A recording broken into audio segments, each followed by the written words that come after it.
uh, land a brigade of his division on the west bank during the night of the 5th and get it rear of Heman. Welcome, La La La. I'm glad you could join us for the live stream tonight. This is Fort Henry and Fort Dolson from General Grant's perspective. At the hour designated, the troops and gunboats started. General Smith found Fort Heman had been evacuated before his men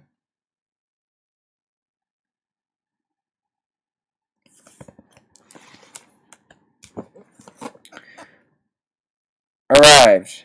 The gunboats soon engaged the water batteries at very close quarters, but the troops were to invest Fort Henry were delayed for want of roads, as well as by dense forest and the high water. So I am reading out of a book called The Civil War, a definite reference including a chronology of events, encyclopedia, and the memoirs of Grant. And this is General Grant's memoir at Fort Henry and Fort Dolson.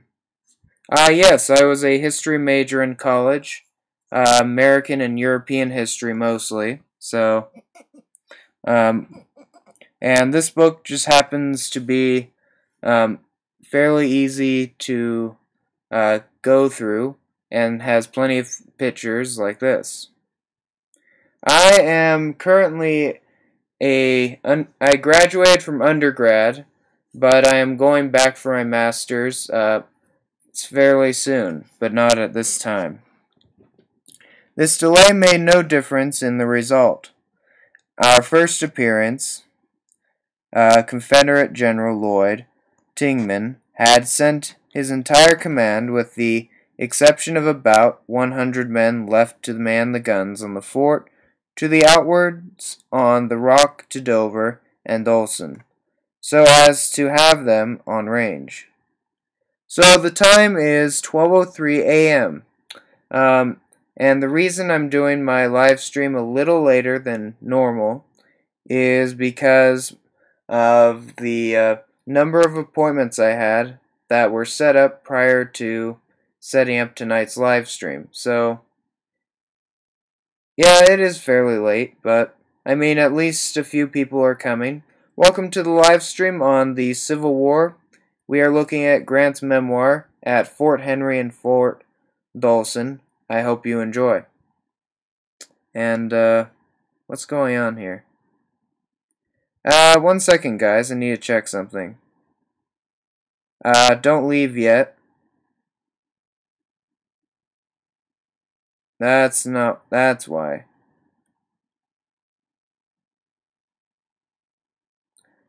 Alright, so, as everyone knows, I kind of fucked that up and clicked the wrong live stream. I was on the 70 Wonders of China live stream. This is the Civil War live stream. I kind of noticed that I messed up. Welcome, John Kahn. Welcome, Pretty Lady. I'm glad you could join us tonight. If you missed out on the last couple minutes of the live stream and are coming in, welcome, Sakura, to the live stream. It's because I accidentally clicked on the wrong button, so it was playing the live stream that's actually for tomorrow rather than the one that's for this hour.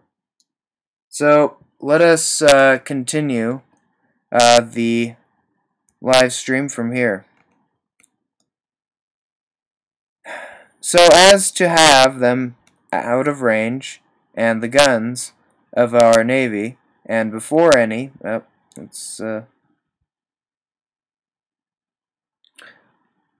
6th had ordered them to retreat to Dolson. He stated in his subsequent report that the defense was intended solely to give his troops time for their escape. Welcome to the live stream. I'm glad you could join us tonight. Titeman was captured with his staff and 90 men, as well as the armament of Ford, the ammunition, and whatever stores were there. Our cavalry pursued the retreating column toward Dolson, and picked up 2 guns and a few stragglers. But the enemy had so much the start that the pursuing force did not get in sight of any except the stragglers. All gunboats engaged were hit many times. The damage, however, beyond what could be repaired by a small expenditure of money, was slight, except to the Excessor. A shell penetrated the boiler of that vessel, to which it exploded, killing and wounding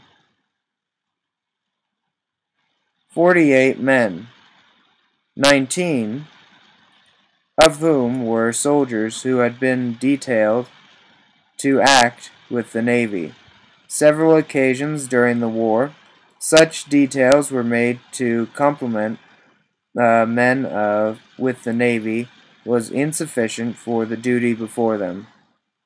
After the fall of Fort Henry, Captain S.L. Phillips, commanding the ironclad Caradolent, at my request ascended the Tennessee River and thoroughly destroyed the bridge of the Memphis and Ohio Railroad. Welcome, Smile, to the live stream. I'm glad you could join us tonight. This is General Grant's memoir, and welcome, YouTube. Glad you could join us as well. The 7th day after the fall of Fort Henry, I took my staff and cavalry, a part of one regiment, and made a reconnaissance to within a minute of the outer line works of Dolson. Welcome, Sakura. I'm glad you could rejoin us tonight. I had known General Gildan Pello in Mexico, and judged that with any force, no matter how small, I could march up within gunshot of any entrenchments he was given to hold.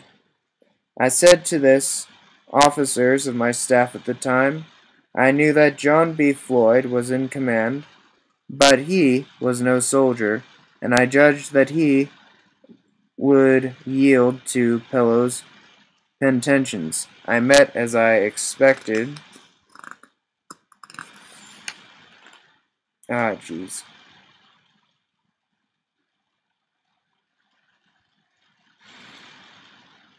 Alright. Welcome to the live stream. Glad you could join us tonight.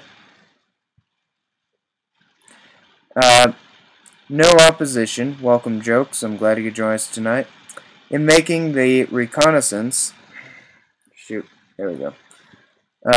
And besides learning the topography of the country, on the way and around Fort Dolson, found that there were 2 railroads available for marching, one leading to the village of Dover and the other to Dolson.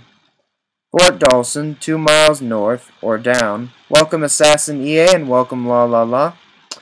The river from Dover. The fort, as it stood in 1861, embraced about 100 acres of land. On the east it fronted the Cumberland. To the north it faced Hicksman's Creek, a small stream which at the time was deep and wide because of the backwater from the river. On the south was another small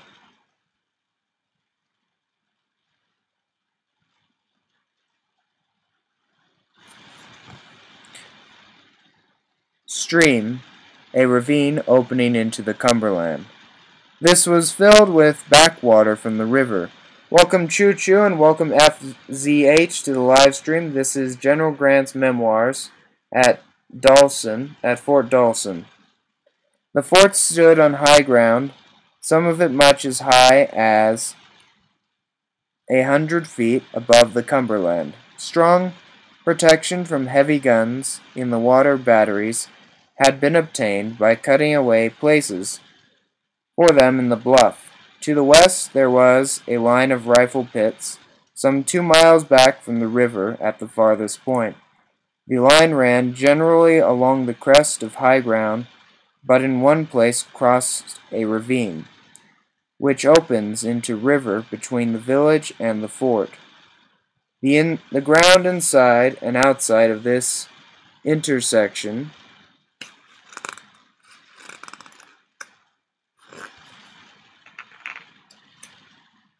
darn it. So I am from Victorville, California in the United States. And, one second, guys. There we go.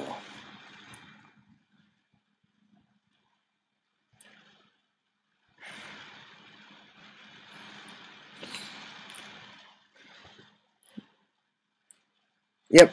So, trench line was broken and generally wooded.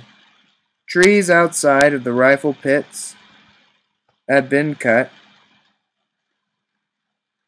So, for financial reasons, I am currently living at home, but I will be moving out within a year. So, thank you for the donation, and thank you, Star. Down for a considerable way, out had been felled so that the tops lay outwards from the entrenchments. The limbs had been trimmed and pointed, and thus formed an abatis in front of the greater part of the line.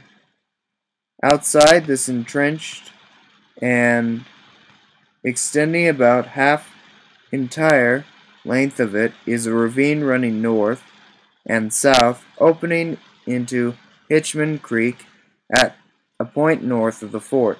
Welcome 4BD, I'm glad you could join us tonight. The entire side of this ravine next to the works was one long abdicus. I was very impatient to get to Fort Dolson because I knew the importance of the place to the economy and supposed he would reinforce it rapidly. Welcome 53A, I'm glad you could join us tonight. So, I can definitely send a translation of said passages to everyone watching for after the live stream. So, feel free to ask. I felt that 1,500 men on the 8th would be more efficient than 50,000 a month later. I asked Flag Officer Andrew Foote, therefore, to order his gunboats still about Cairo to proceed up to the Cumberland River and not to wait for those gone Eastport and Florence. Welcome to the live stream. I'm glad you could join us tonight. But others got back in time and we started on the 12th. I had moved General John A. McClernand out of a few miles the night before, leaving the road as free as possible. So a flag officer is a military rank, and in the sense of a flag officer is kind of like a sergeant in this text. Say that you have yourself your general who commands the sergeant. In this case, the lieutenant is commanding the flag officer to move his troops in a certain way. So a flag officer is the equivalent of a sergeant, or basically a soldier that commands officers, not commands officers, but commands troops to move a certain location by commands from his higher ranks. So that is what a flag officer is.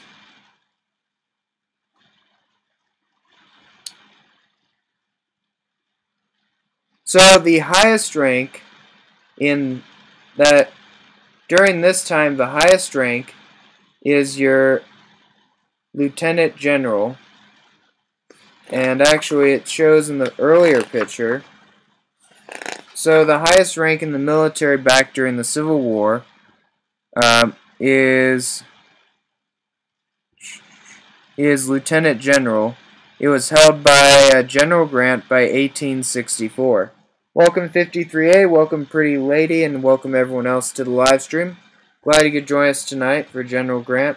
If you have any questions about any vocabulary, go ahead and comment below and we will answer them. Welcome 744. Glad you could join us tonight. And welcome any YouTube commenters. I hope you enjoy. I started from Fort Henry with 1,500 men, including 8 batteries, and put a regiment of cavalry, and meeting no obstruction to detain us, the advance arrived in front of the enemy by noon. The afternoon and the next day, I do not have a soldier in my family, but my grandparents, both my grandpas served in a war. My grandpa on my dad's side served in the occupation of Japan after World War II as a spy plane, and my grandpa on my mom's side served in the Korean War as a mechanic in one of the ocean vessels during the Korean War. That afternoon, the next day, were spent in taking up ground to make the investment as complete as possible. The troops were not entrenched, but the nature of the ground was such that there was just well protected from the fire of the enemy, as if the rifle pits had been thrown up. Our line was generally along the crest of the ridges. The artillery was protected by... So I am 22 years old. The artillery was protected by... Welcome TCH, I'm glad you could join us tonight. Being sunk in the ground. The men were not serving the guns, who were perfectly covered from the fire on taking position a little back from the crest. The greatest suffering, that's cool, was from want of shelter. In the midwinter, welcome Mail, I'm glad you could join us tonight, and during the siege we had rain and snow. Not sure what you're referencing, 744. It was midwinter, and during the siege we had rain and snow, thawing and freezing alternatively. So what a siege means, the best definition of a siege is basically you're surrounding a city, but you're not just surrounding a city with your army. What you're doing is you are attacking said city with your army. So, for example, in a typical siege in the Civil War, you would have the city and its defenders versus the army attacking said city. And the army attacking said city in a siege would be firing artillery rounds at the city. And by firing artillery rounds at the city, they are putting the city under siege. And what a siege entails is that the attackers block the city off from outside connections and force the army within to surrender the position. So siege is a noun, but you could also use it as a verb, to siege, because you are doing a siege. It's kind of a mix of a verb and a noun. Welcome, Monala. I'm glad you could join us tonight for the live stream.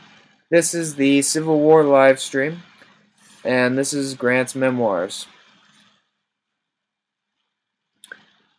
It would not do to allow... One second. It's so blurry. Come on.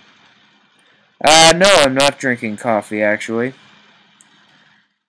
It would not do to allow many of the troops... So I've turned into a kind of night owl, I guess. More like a day walker that runs off of like 5 hours of sleep, so... many of the troops to remain there at the same time. In the march over Fort Henry, numbers of men had thrown away their blankets and overcoats. There was much discomfort and suffering. During the 12th and 13th, and until the arrival of General Lewis Wallace and Colonel Thayer on the 14th, the national forces composed of but 1,500 men, without entrenchments, confronted an entrenched army of 21,000. Without conflict further, what was brought out ourselves, only one gunboat had arrived. There was little skirmishing each day, brought on by the movement of our troops in securing commanding positions. So an entrenchment is basically, so think of it as something that you dig out as a soldier. So in the case of this battle, an entrenchment is literally a dugout hole, except in a long line. And defenders usually use entrenchments to cover their body from enemy fire. For example, if you're in a trench, a bullet cannot hit you as easily if you are standing, unlike if you are standing up. So, and you can also dig.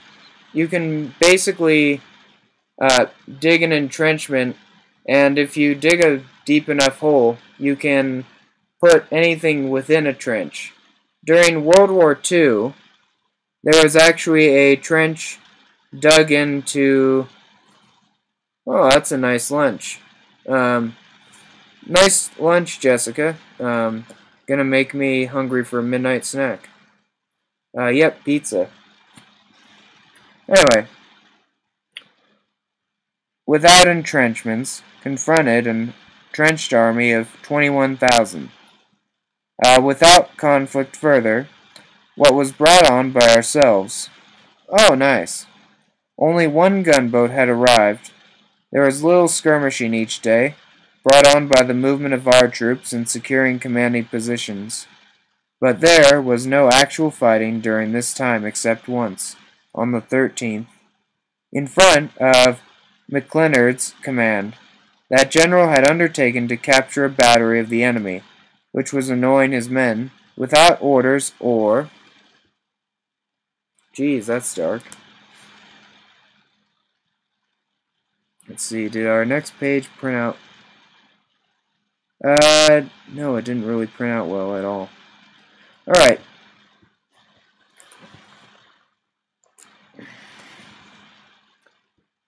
Authority, he sent regiments to make the assault. The battery was the main line. Oh! So, a battery, think of a battery as in a place where the... Think of a battery as in a place where the artillery is kept.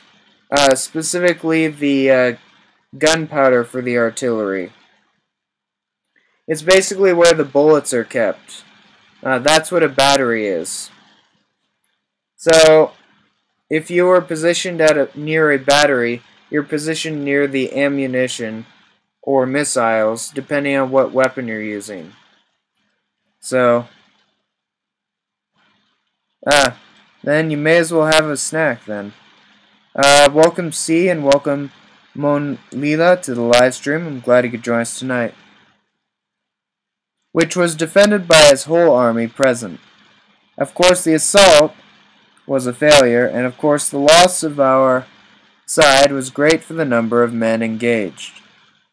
During the night, on the 13th, flag officer had arrived with the ironclads, St. Louis, Louisville, and Pittsburgh, and the wooden gunboats Tyler and Conzatoa, conveying Thayer's brigade. On the morning of the 14th, Thayer was landed. Wallace, whom I had,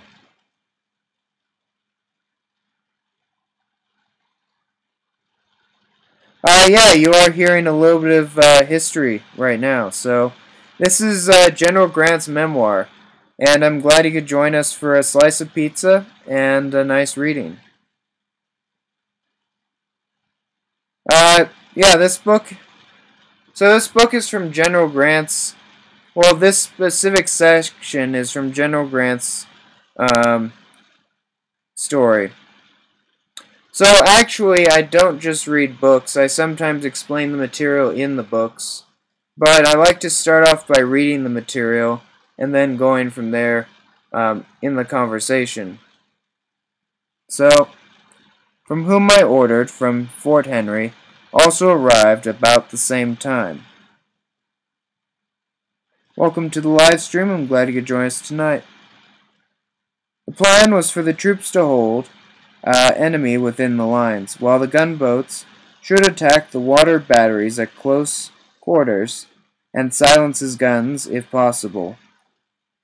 Some of the gunboats were run the battery, get above the fort, above the village of Dover. By 3 in the afternoon of the 14th, Flag Officer Footy was ready to advance upon the water batteries with his entire fleet.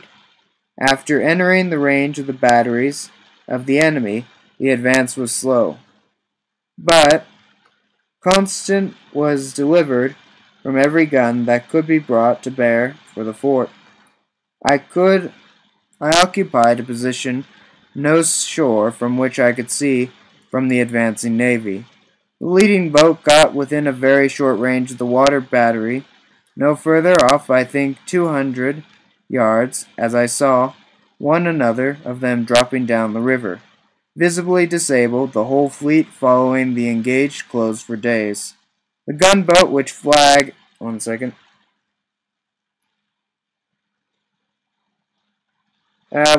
guys. So I'll answer your question in a second. Let me just... No.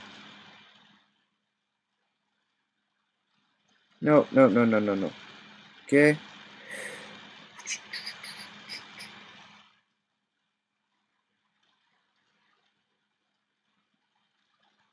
Ah, darn it. Really?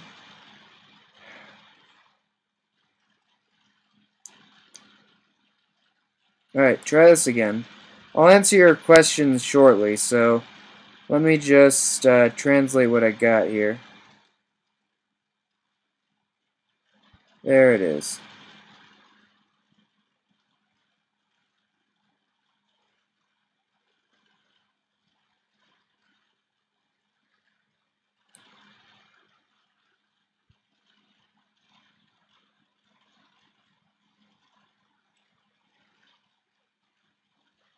So, I will definitely be offering a translation of the text later on after the live stream.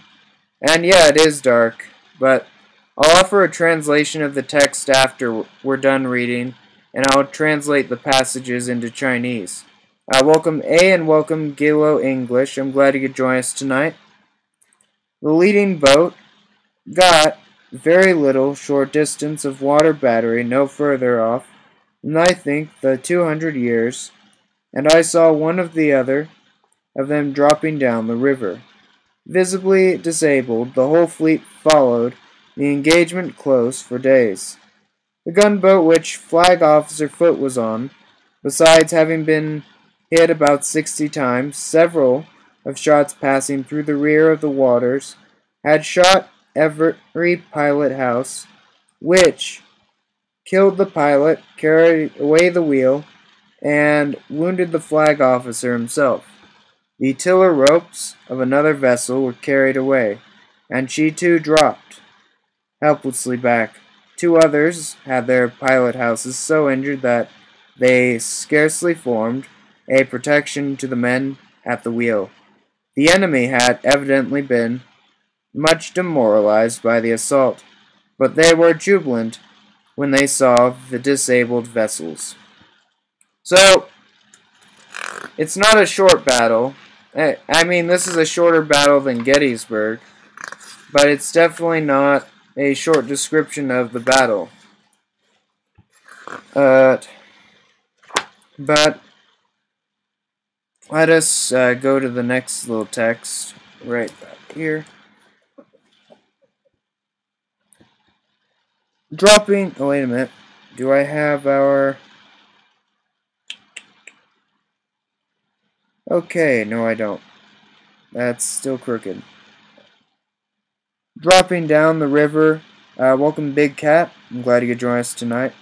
The river entirely. The control of the men on board.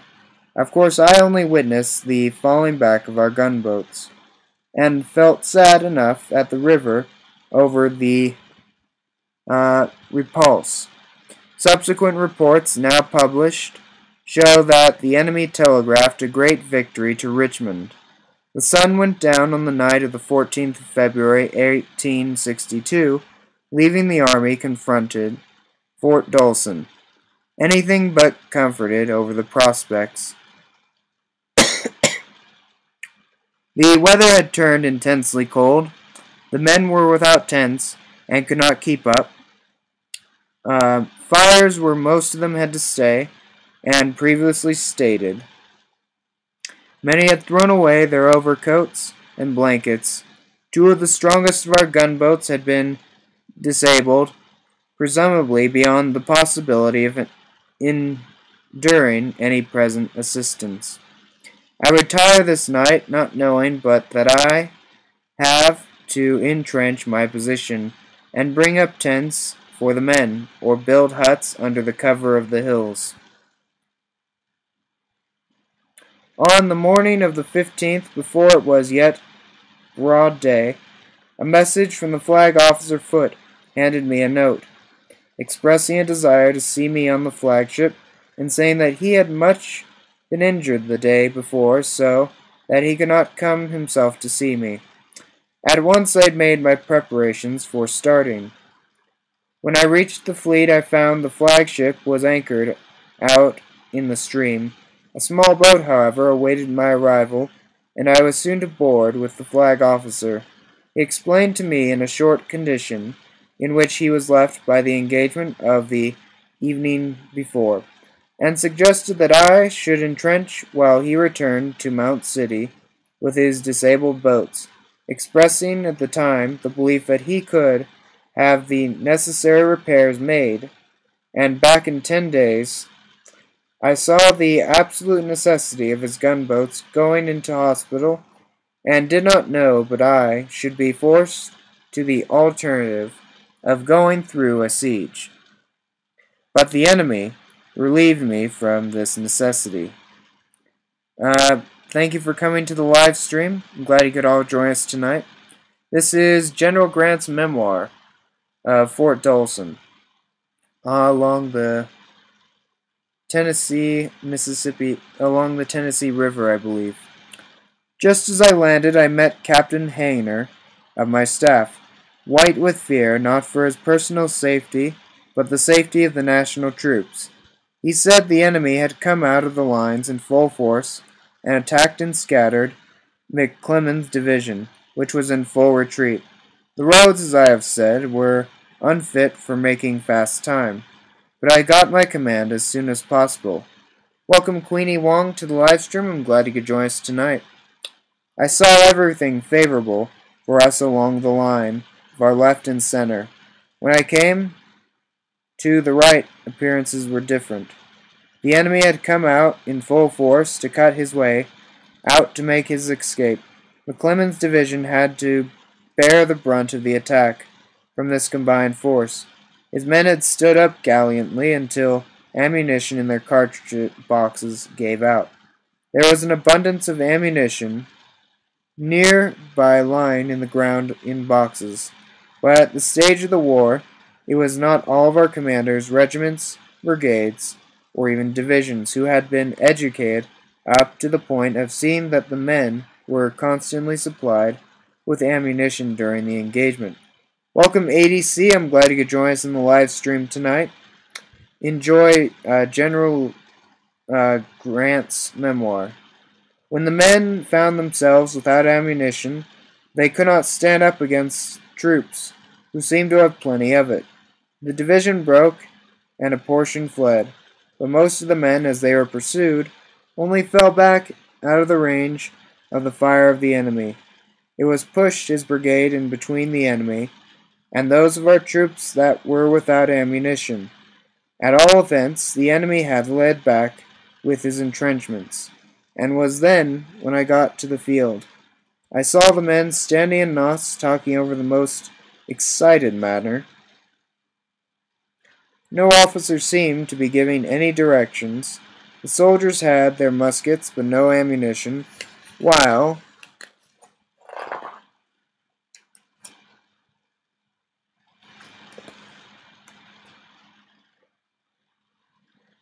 There were tons of it to choose at hand.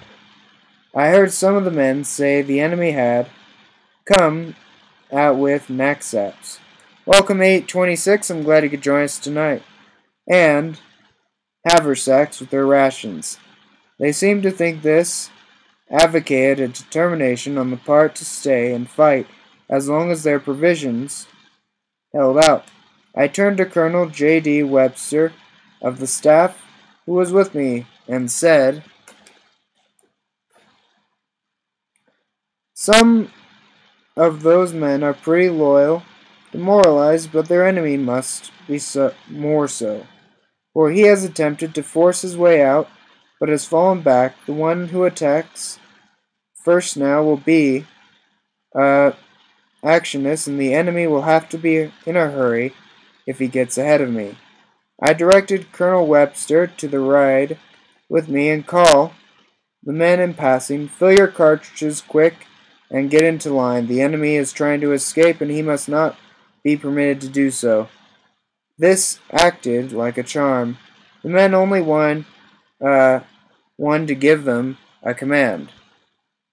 We rode rapidly to Smith's quarters when I explained the situation to him and directed him to change the enemy's works in his front with his whole division, saying at the same time that he would find nothing but the very thin line content with. The general is off in an incredibly short time, going in advance himself to keep working. Welcome Mimi 2009. Keep his men from firing a while they were working their way through the abyss, interviewing between them and the enemy. The outer line of the rifle pits were passed, and the night in the 15th General Smith, with much of its division, bucked with the lines of the enemy. There was no doubt but the Confederates must surrender or be captured the next day. There seems, from subsequent accounts, to have been much consideration, particularly among the officers of high rank in. Welcome Sydney 110216 to the live stream. Glad you could join us tonight, and I'm glad you guys on YouTube who are watching can see this glorious video.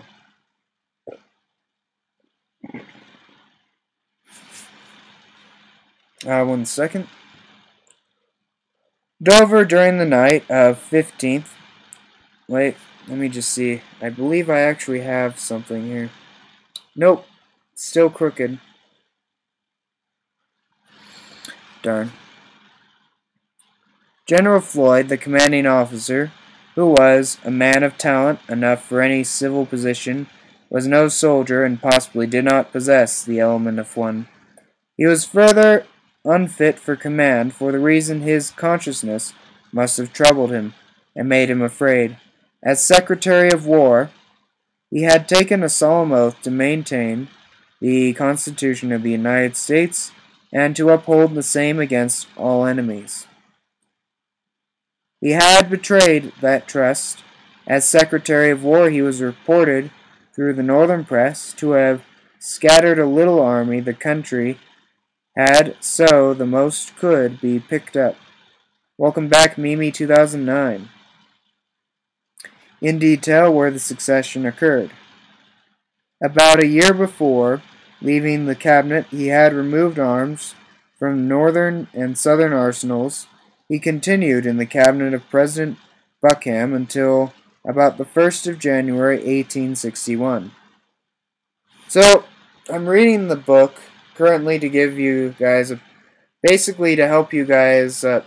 I'm going to read the book and I want you guys to read along, and that's why I'm reading the book as of this moment.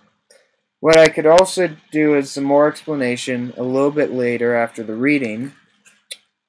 Let's see, we have one other page after this that we are going to read, and then we'll go through the explanation. So, while he was working in Validity for the establishment of a confederacy made of the United States territory, while many have been afraid to fall into the hands of national troops, he would no doubt have been tried for misappropriating public property if not for treason. He had been captured. General Pillow, next to the command, was conceded, and prided himself march on his services in the Mexican War.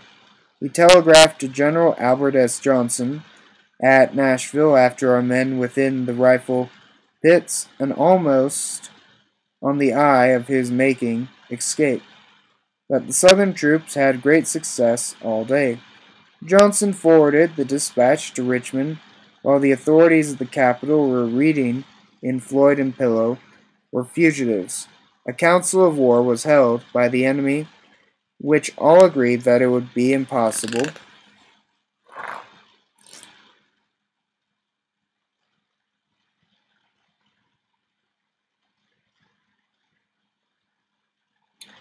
so I'll explain more after the reading, but here we are. To hold out longer. General Simon Bolivar Bucker, who was third in rank in the garrison, but most of the capable soldier, seems to have regarded it a duty to hold the fort until the general commanding the department, A.S. Johnson, should get back to his headquarters at Nashville. Buckner's report shows, however, that he considered Dolson lost, and that any attempt to hold the place would no longer be at the sacrifice of the command. Thank you, Sidney. Thank you for the donation. Being assured that Johnson was already in Nashville, Buckner, too, agreed to surrender was the proper thing. Floyd turned over the command to Pillow, who declined it, and then devolved upon Buckner, who accepted the responsibility of the position. Floyd and Pillow took possession of all river transports at Dover, and before morning both were on their way to Nashville. With the brigade formerly commanded by Floyd and some other troops, all around 3,000, some marched up the east bank to Cumberland, others to the steamers during the night. N.B. Forrest,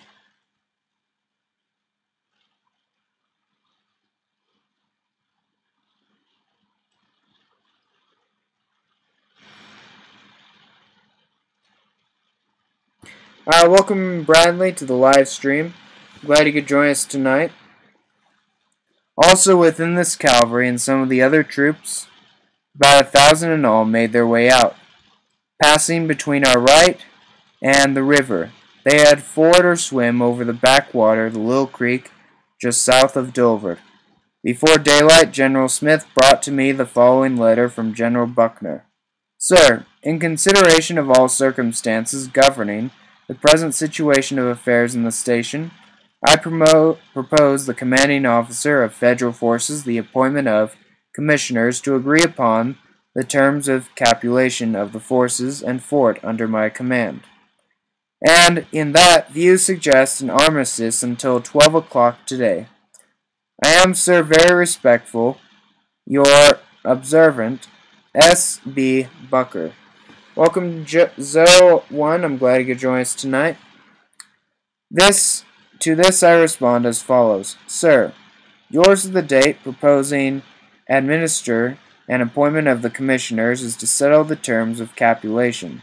It just received no terms except an unconditional and immediate surrender can be accepted. I propose to move immediately upon your works. I am, sir, very respectful, your observant, U.S. Grant. To this I received the following reply.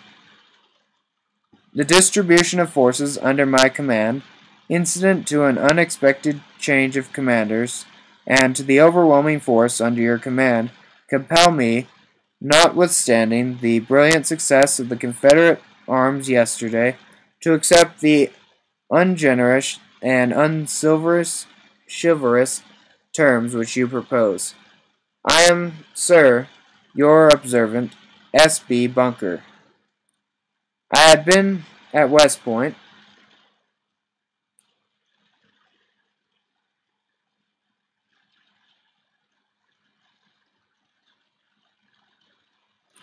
and I had been at West Point 3 years with Buckner and afterwards served with him to the army, so that we were quite well acquainted.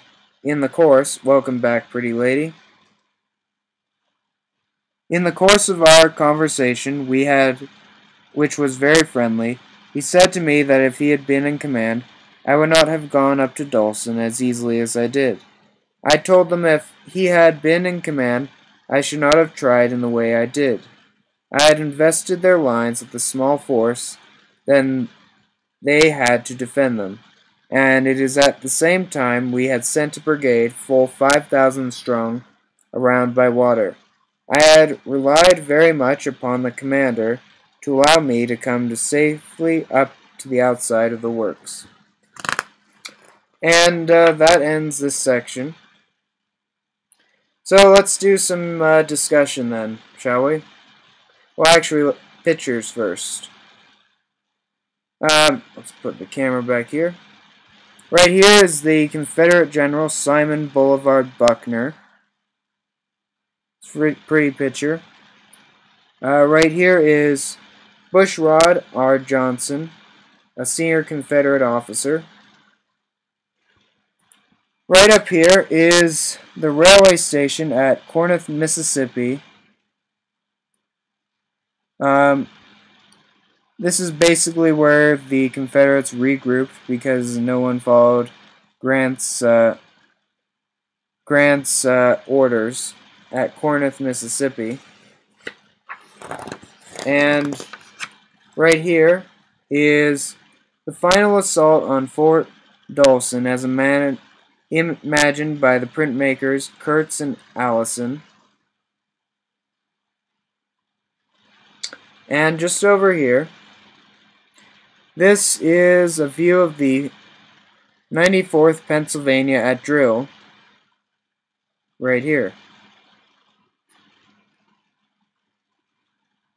And just on the previous page, we've got, right here,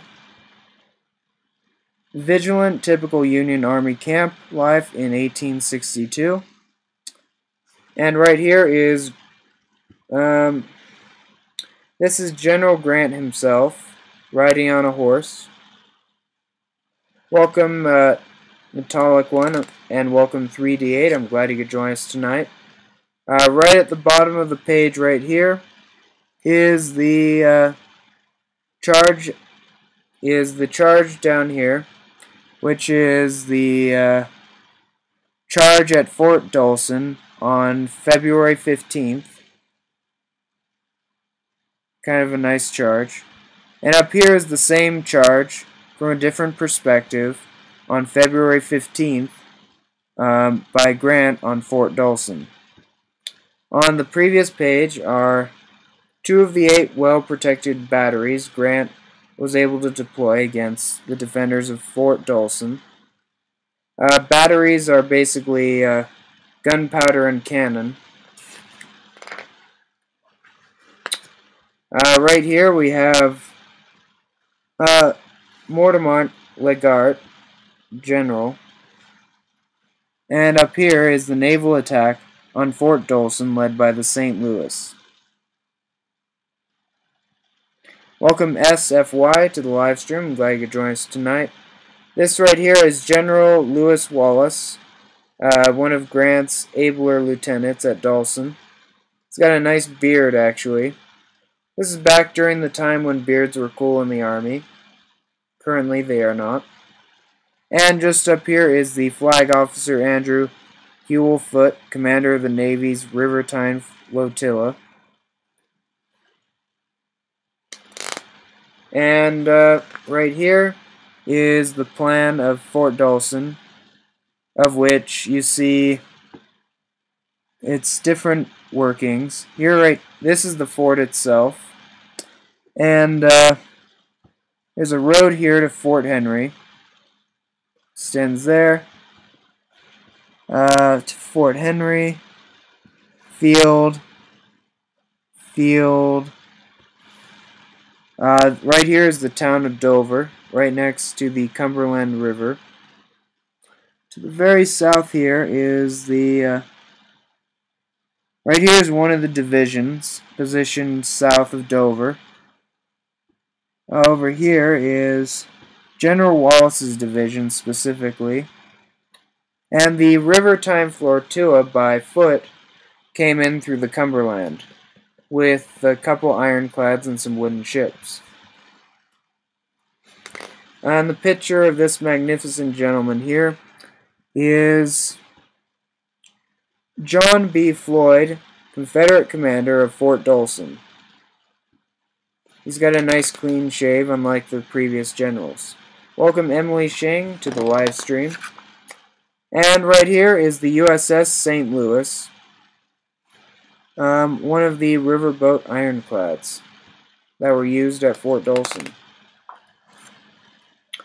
Right here is our fellow Confederate General Gildon Pellow. And just above him is Charles Ferguson Smith, and very able lieutenant of General Grant's. And right here we have General Grant right here in the middle of this fantastic photo that was captured about 1864. Welcome Evan Haven and everyone else to the live stream. I'm glad you all could join us tonight. So, let's see. Trying to figure out. If you have any questions about the text, post them below.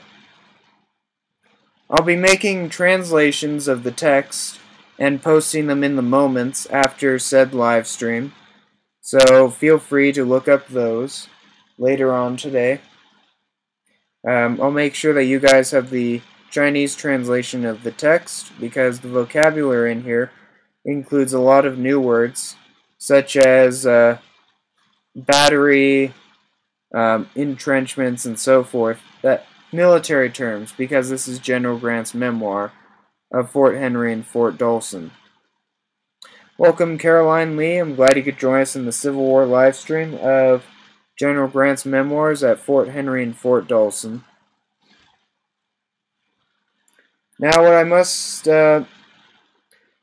say at this point in the war, General Grant was just beginning his time as a commander. This was one of his first commands in 1862 during this war. And this is one of the first times he proved himself on the battlefield as a commander. And he was a commander that understood his troops, what his troops needed. Specifically in one instance where the soldiers were getting no commands at all, General Grant came up and gave them an order to hold the line, and they held on to the line. General Grant is the general that led things like Sherman's March later in the war.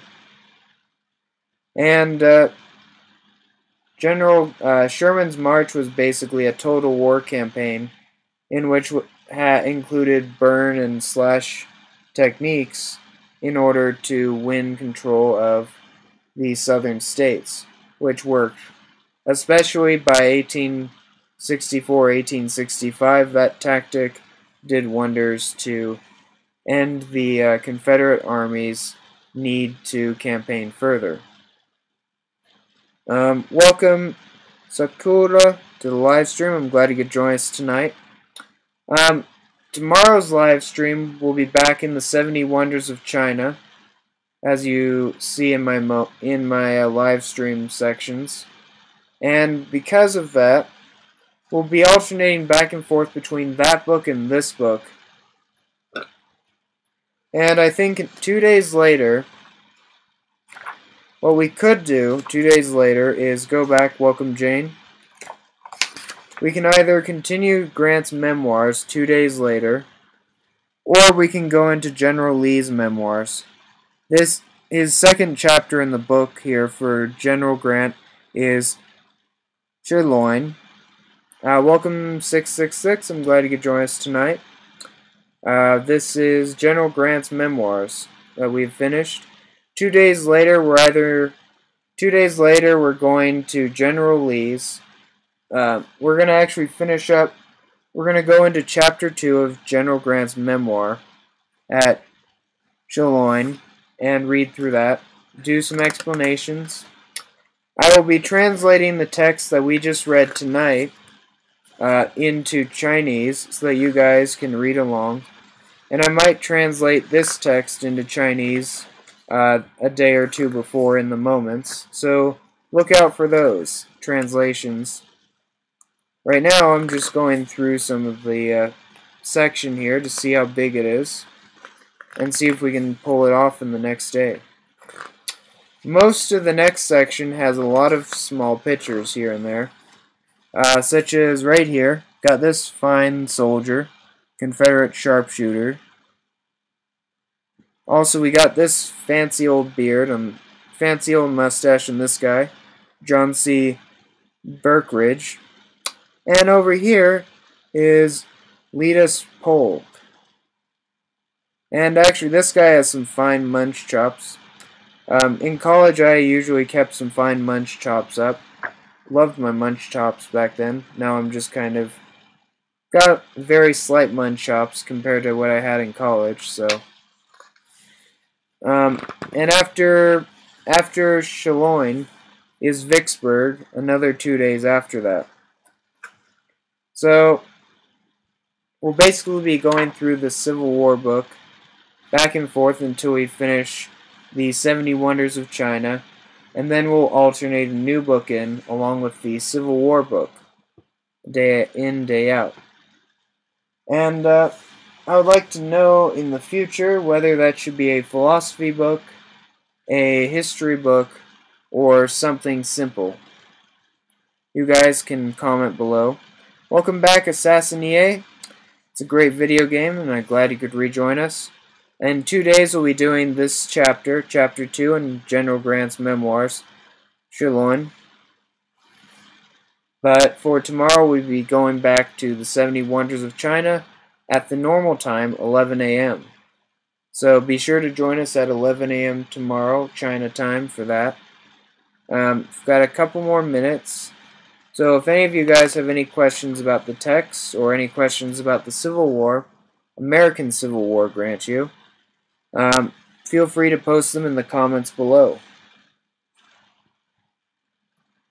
Let's see.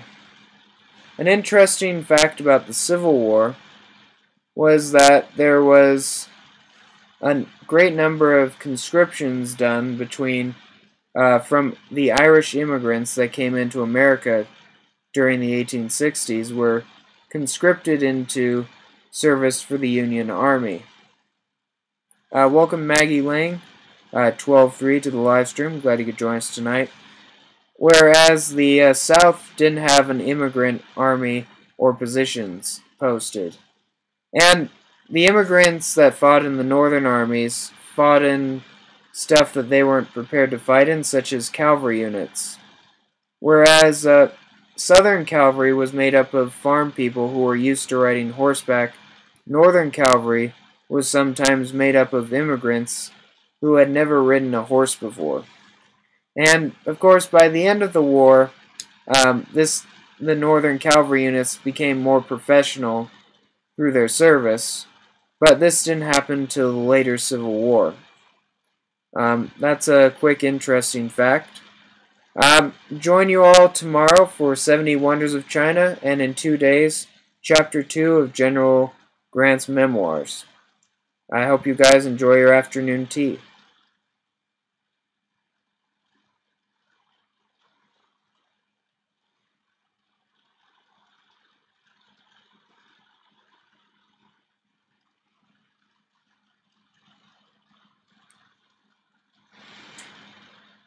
And for the YouTube commenters, I'm glad you could join us tonight. As I said to the live stream on Palfish, tomorrow is the 70 Wonders of China. I hope you enjoy these readings.